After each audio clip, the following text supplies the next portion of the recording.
All right, hi, everyone. Welcome to this Tuesday edition, Believe in Bills. Adam Benigni of WGRZ TV, Sal Maiorana, Rochester, Democrat, and Chronicle. Getting ready. It's wheels up for you tomorrow down to Houston for the Thursday night game, Bills and Houston Texans. And as we record this, reports have come to the surface, and we expected this, Sal.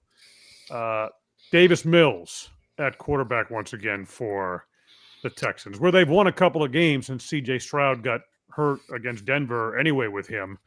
Not really much of a drop-off there, is there? Yeah, look, I mean, C.J. Stroud came into the league in 23, his first-round draft pick, and had a great rookie season. As a matter of fact, did he win Offensive Rookie of the Year? I forget. He had a great year, though. Took him to the playoffs. He was great. Last year, he really wasn't nearly as good. He took a big sophomore slump, step backwards last year. And quite frankly, through the first 8 games this season, he really hadn't done a whole lot. They were 3-5 with him as the starter. So he goes out, and yeah, you don't want your starting quarterback to get hurt.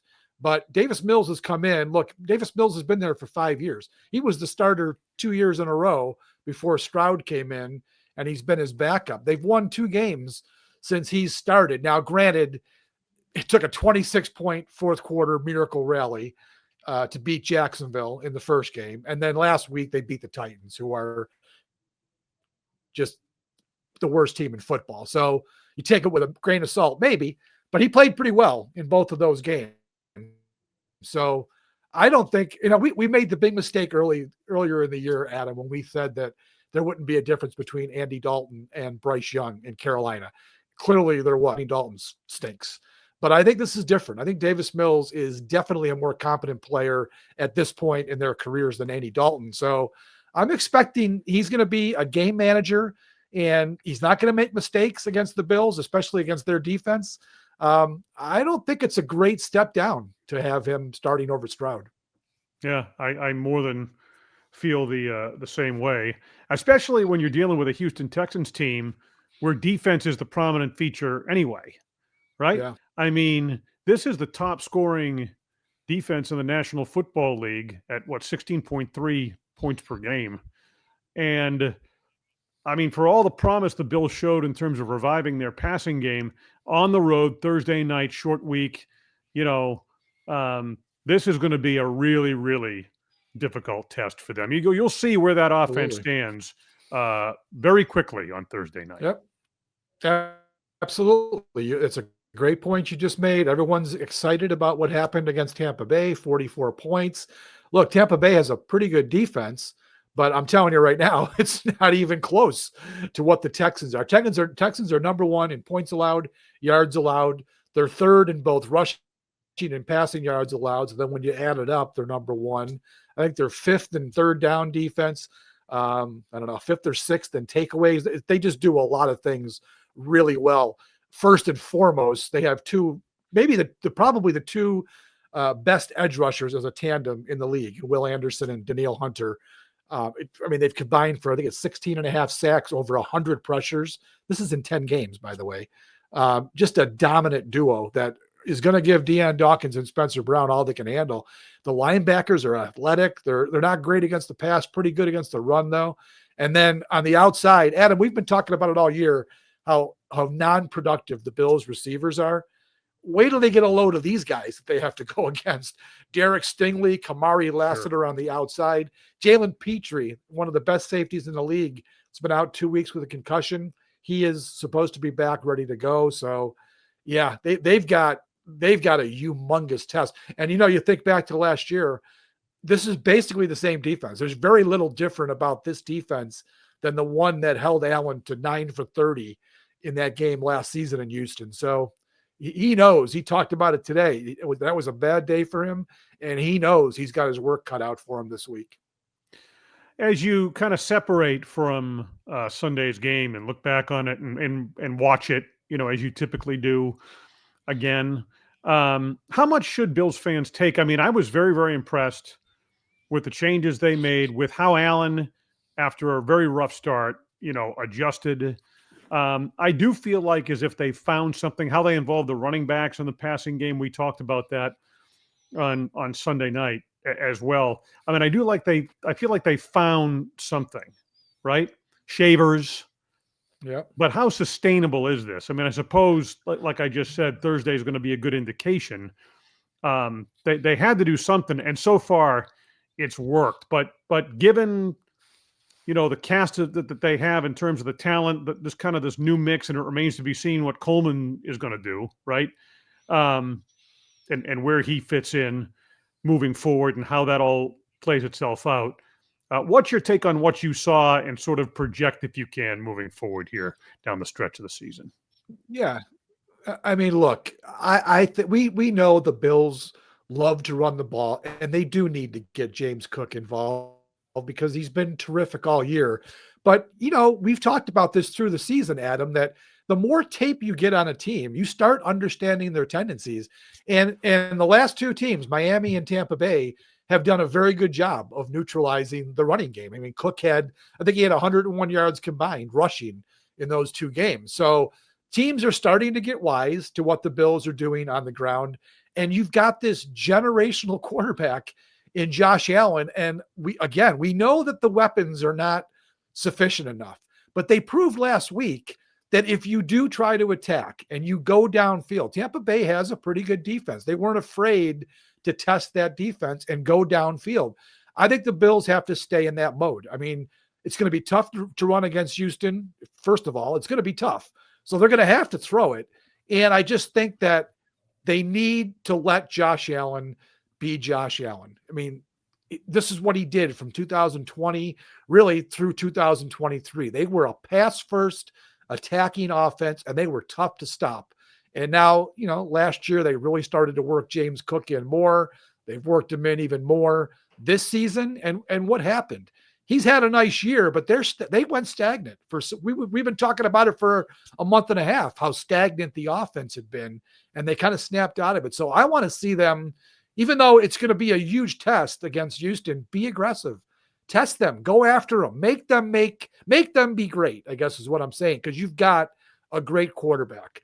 Now, it's going to be interesting to see what they do at receiver, because it looks like Samuel's not going to be available. Mm-hmm. So I would think they're going to call up Gabe Davis again. And then what do you do? I mean, it's Elijah Moore or Keon Coleman would get the Curtis Samuel spot. Right. What do? Do you go with Keon Coleman? Do you go back to him and give him a chance, or maybe Elijah Moore gets back into the mix? Because remember, Hardeman was active last week too as a receiver. So there's two spots open this week. They might have to go Coleman and Moore to get him back in there. Yeah. I don't know what's going on with Shakir. Now he missed 2 days. I think it's a personal thing, but he's also banged up. He had one catch for -3. So he clearly is hampered. So I don't know. Maybe I don't think they're going to sit him down because of an injury. I think he'll play, but they've got some interesting decisions to make. Well, you just outlined everything. I mean, you have to, how thin is the ice under Keon Coleman at this point? I think it's pretty thin. I think it's thin, but I also think, Adam, a year and a half in, they know he's a knucklehead. They do. Right. But you can't quit on him yet. And Sean has sort of hinted that, I still have faith in him, and he's only a year and a half into this.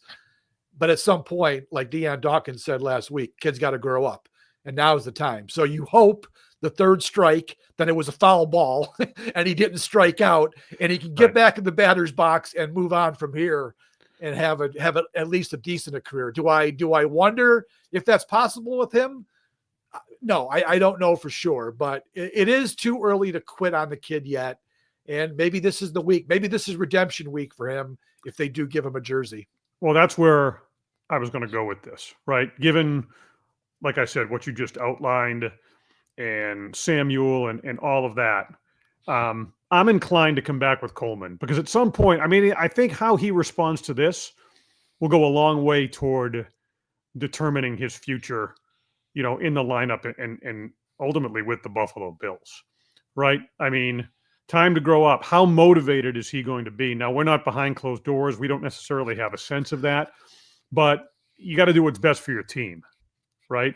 And if he's going to snap out of it and can be productive in this game, then maybe you come back with him. I mean, don't you feel like, you might want to harness some of that energy. Again, we're not talking to him, and we have a sense of kind of who he is and his shortcomings and all of that. But I kind of feel like, given the if everything, all else being equal, I'd sit him again. But we have to make a decision to get someone in there, put him back in, and see how he responds. Yeah, I mean, again, the injury situation is tricky. They're down for sure, the two guys, and like I said, Shakir. I mean, he's bothered by the injury that he has, and then whatever this personal reason was, who knows? I mean, I could see. I mean, if I'm the Bills, maybe you think about you get Elijah Moore up, and you have you can go with a lineup that looks like Gabe Davis and Moore on the outside, and if Shakir isn't 100%, maybe you give Coleman some snaps in the slot. There have been other people in the media that have talked about, being in the slot is probably the better place for Keon because he can get open over the middle on quick slants and hitch routes, that type of. We know he's not a downfield guy.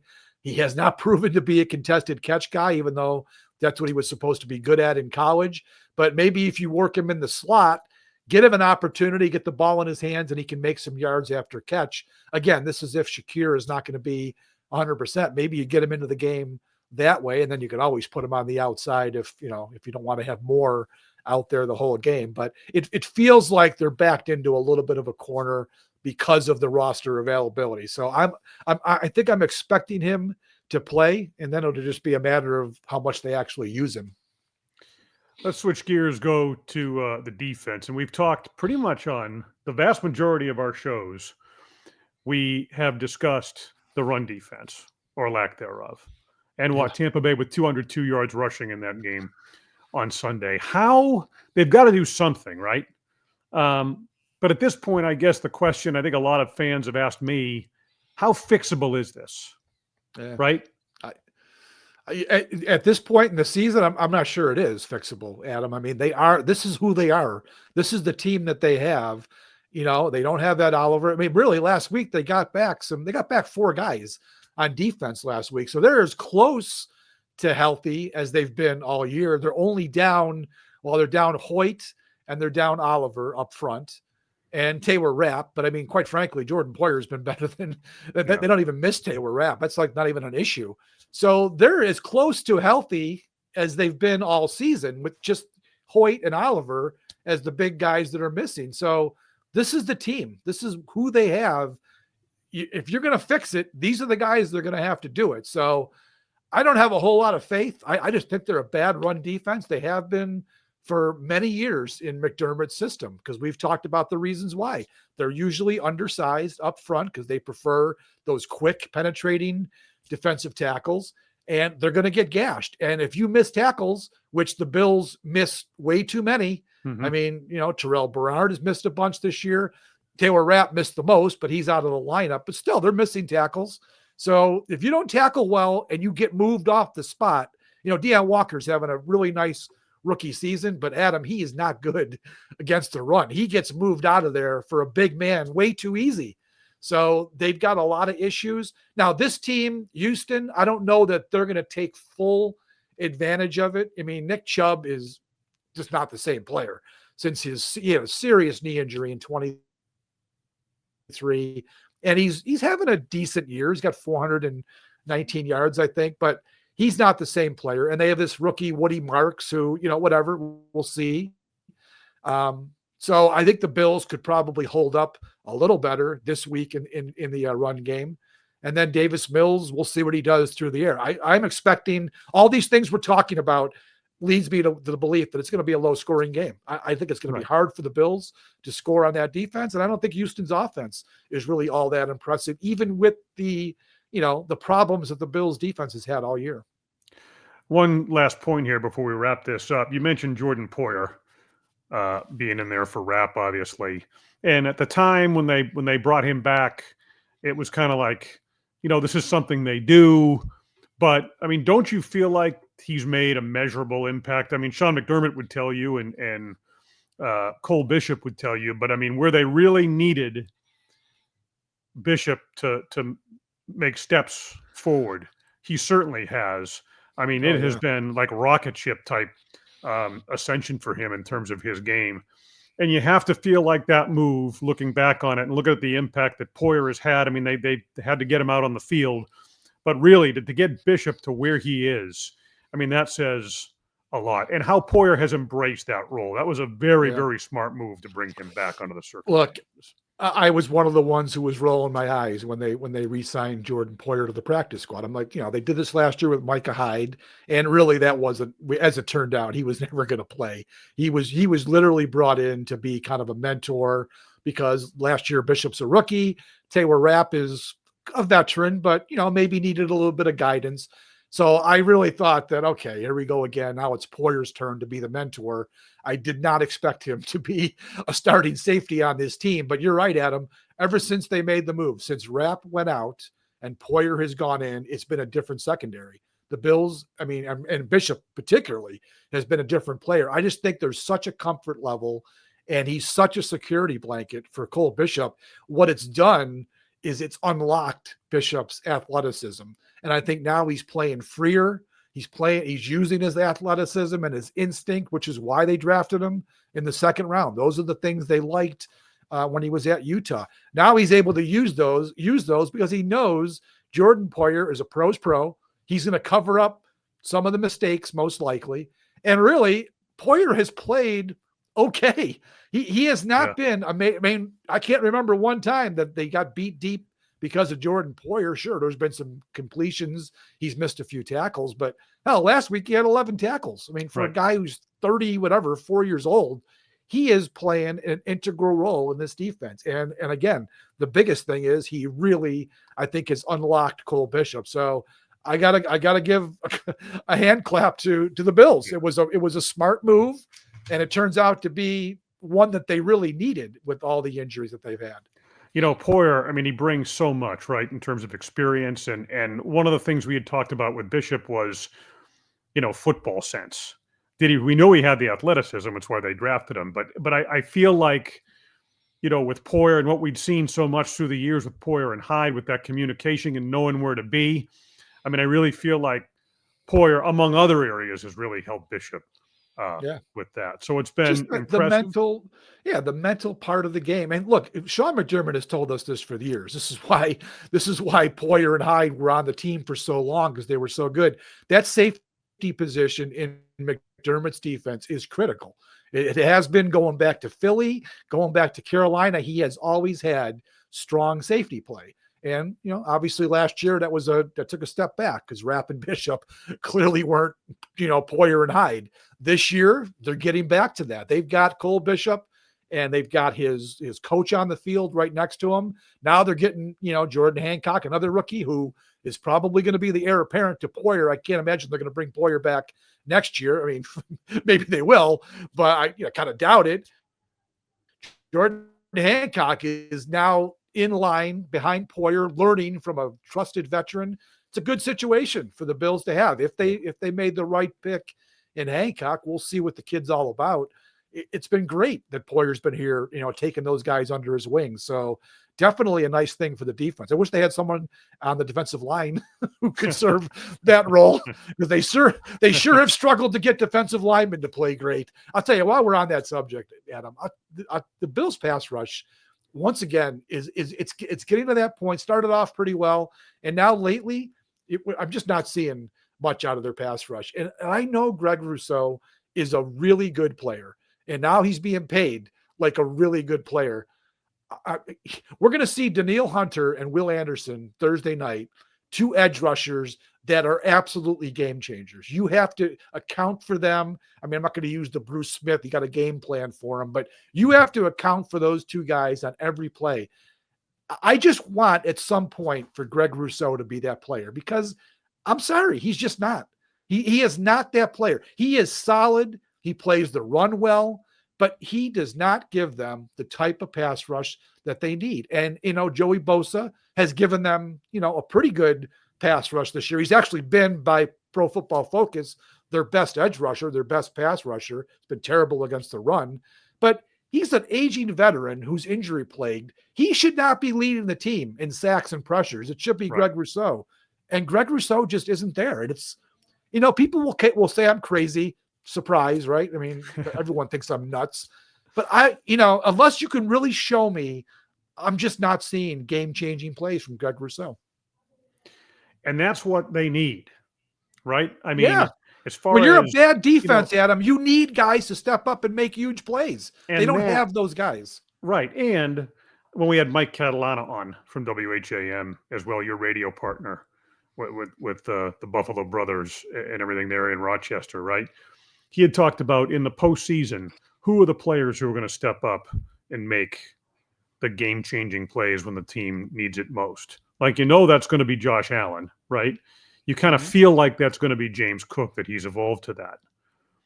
But you don't know. And they've needed Rousseau to be that, right? Yeah. Who on defense? Who's going to be that guy on defense? I mean, it sure as hell wasn't going to be Matt Milano anymore. And Terrell Bernard, Bernard's a nice player. I mean, he's been a good turnover player, but not this year. I just don't see it. Ed Oliver's not going to be around. I'd be surprised if Oliver's back for the playoffs. Although I saw him walking around today in a good mood with his arm sling on. So, hey, maybe he can come back, but how good will he be? How functional will he be after missing 2.5 months?